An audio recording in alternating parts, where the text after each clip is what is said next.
Normalmente en psiquiatría y en psicoterapia nosotros utilizamos dos tipos de terapias, digamos así, en grandes términos. La una que es la psicoterapia y la otra que es la farmacoterapia. Pueden ir aisladas o pueden ir juntas. La psicoterapia, en términos que sean entendibles, básicamente, se trata de conversar con el paciente. Yo no utilizo escritorio que me ponga enfrente para supuestamente ser más que el paciente. El mandil lo utilizo muy rara vez porque quiero ser más amigo del paciente, tener una relación más interpersonal, ¿no?, que la del médico y la del paciente que está. Entonces uno tiene más confianza y habla mejor y se extiende por aproximadamente 45 minutos, que es lo que debe durar toda consulta psiquiátrica.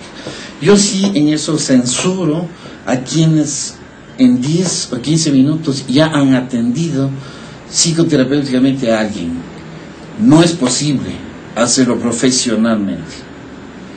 Entonces, quien lo hace así, quizás está haciendo por comerciar. La psicoterapia se trata de escuchar al paciente y de explicarle también el punto de vista de uno.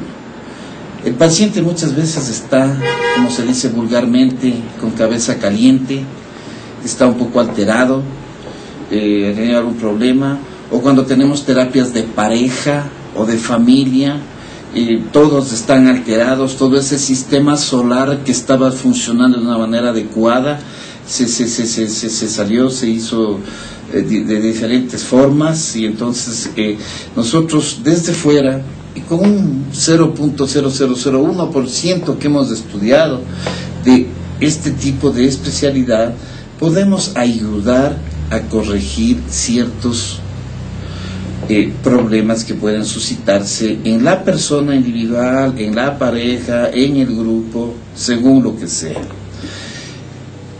Normalmente existen varias terapias dentro de la psicoterapia, según la escuela a la que uno pertenezca. El psicoanálisis que creó el neurólogo Sigmund Freud prácticamente ya no funciona. Hoy día la psicoterapia que mejor nos ayuda es aquella que se llama cognitivo-conductual, es decir, aquella terapia en la que vamos a nivel racional, la parte cognitiva, que el paciente racionalice lo que tiene, y también conductual, que cambie su conducta. Por ejemplo, si un paciente tiene una fobia a algo, que racionalice que el tener la fobia a mirar un jarro, café, azul, lo que sea, con agua, le va a causar algún daño. Entonces nosotros le hacemos racionalizar que esto no es así, y que en su conducta, que antes era producir sudoración, miedo, rechazo, etcétera, al jarro luego el paciente pueda tomarlo y no tenga problema. Esto requiere de varias terapias y necesitamos también la ayuda de una psicóloga o psicólogo para trabajar en equipo. Esto es muy importante. El psiquiatra no trabaja solo, el psiquiatra trabaja con un psicólogo o psicóloga, también con un neurólogo, básicamente. De hecho puede ser también los colegas que a veces ven pacientes con un problema, como los médicos internistas, los pediatras, ginecólogos. La depresión postparto, la depresión en el embarazo es muy frecuente. Esto en cuanto a la psicoterapia. En cuanto a la farmacoterapia, es la utilización de medicamentos que, como había dicho en una conferencia anterior, nosotros en esta más de docena de glándulas que tenemos en nuestro cerebro, ¿no?, y también las suprarrenales, donde se produce la adrenalina, segregamos sustancias cuando estamos deprimidos o cuando estamos ansiosos o con cualquier problema, que de hecho necesitamos también ayudarnos con esta terapia farmacológica. Aquí tenemos un enemigo básico. Y nosotros somos médicos y nos hemos especializado en un posgrado médico de psiquiatría, salud mental, psicoterapia. El enemigo básico nuestro es el señor que vende medicamentos en la farmacia, que sin saber que estamos a 3.000 metros de altura, con una mayor presión atmosférica en Quito, con menor cantidad de oxígeno, si estos efectos de ciertos fármacos hacen un efecto diferente, perdón la redundancia, de lo que significa el metabolismo que nosotros tenemos en nuestro cuerpo. Por lo tanto, no todo medicamento, lo que dice en el papel que viene en el fármaco, quiere decir que eso va a suceder. Y generalmente esta gente lo que hace es decir eso y nada más. Hoy día, debido a toda esta crisis que vivimos existencial, etcétera, de estrés, de tensión, hay muchos problemas y quizás el psiquiatra es un médico casi de cabecera, lo cual hace que también comentemos amigos, familiares, a un médico inclusive, de medicación que podemos estar tomando, etcétera, y se generan una serie de mitos que yo les invito a visitar la página en la parte de mitos, en la cual ustedes van a ver que hay muchas cosas que no son ciertas, como por ejemplo algún tranquilizante X produce enfermedad de Alzheimer, o que algún antidepresivo produce adicción de por vida y problemas de, bueno, X mejor no digo, pero pregunten a su médico psiquiatra que les recetó, que les prescribió. Él sabe, él tiene experiencia. Nosotros trabajamos aquí y aquí sabemos lo que hace un medicamento o no. Igual el colega neurólogo, él también sabe lo que pasa con el medicamento que se hace. Y muchas veces nosotros trabajamos en equipo con el colega neurólogo porque nos va bastante bien en la farmacoterapia. Pero tampoco hay que descuidar la psicoterapia, porque si bien en la psicoterapia hemos aprendido a desaprender, ¿no? Ya no tenemos ciertos hábitos, en eso hemos trabajado en un equipo, y necesitamos también medicación que nos ayude a que nuestras neuronas se vuelvan a fortalecer, a que nuestro sistema nervioso se ponga más duro, y entonces nos ayude bastante.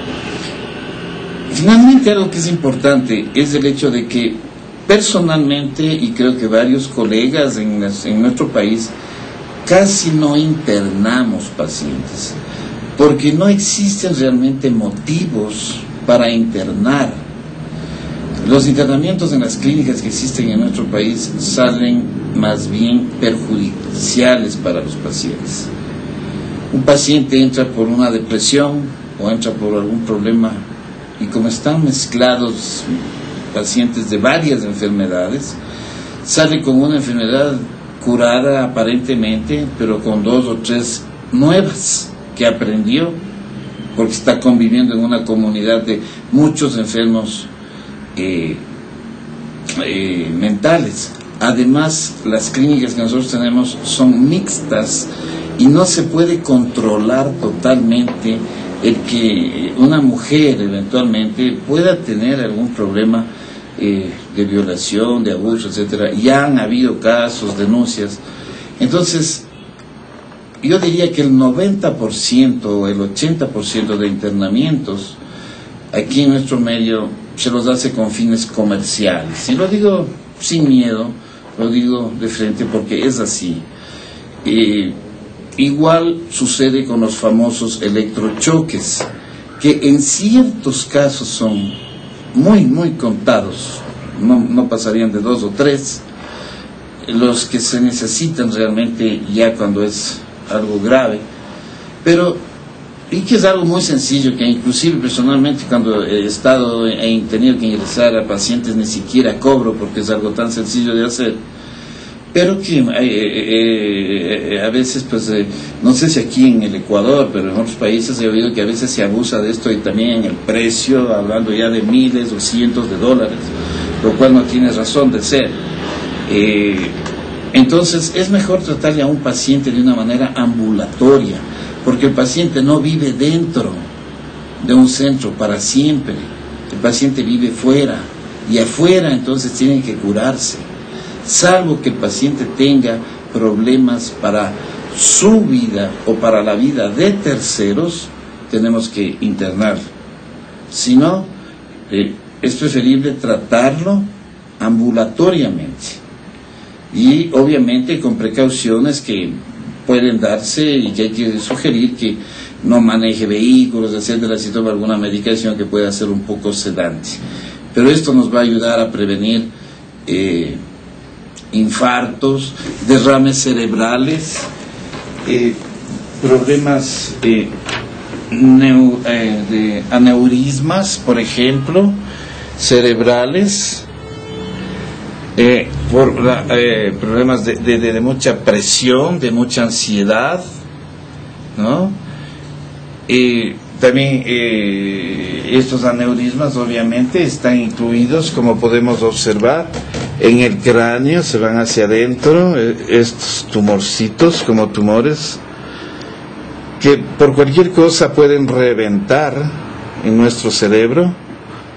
Lamentablemente, como yo siempre digo, no morimos por esto, quedamos con daños neurológicos permanentes y obviamente nadie va a querer eso, y si hay medicinas que nos ayuden, tenemos que hacerlo.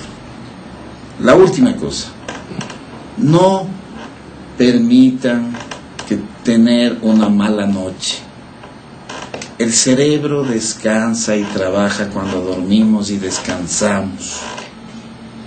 Cuando tenemos una mala noche, ese cerebro no descansó, ese cerebro no trabajó, no hizo todo lo que tenía que hacer. Si tienen que tomar alguna medicación que induzca el sueño, tómenla hasta que su cerebro nuevamente esté bien y el mismo médico que les recetó la medicación les retire la medicación también. Ninguna medicación recetada, prescrita por un colega, por un especialista, psiquiatra, va a causarle adicción, porque hemos estudiado qué medicamentos no causan adicción. Pero es preferible dormir y descansar, ahí el cerebro se rebobina, si cabe el término, y evitar tener un día pésimo el siguiente, con lo cual hay un desgaste progresivo de neuronas, una de las causas de la enfermedad de Alzheimer tan temida hoy en día.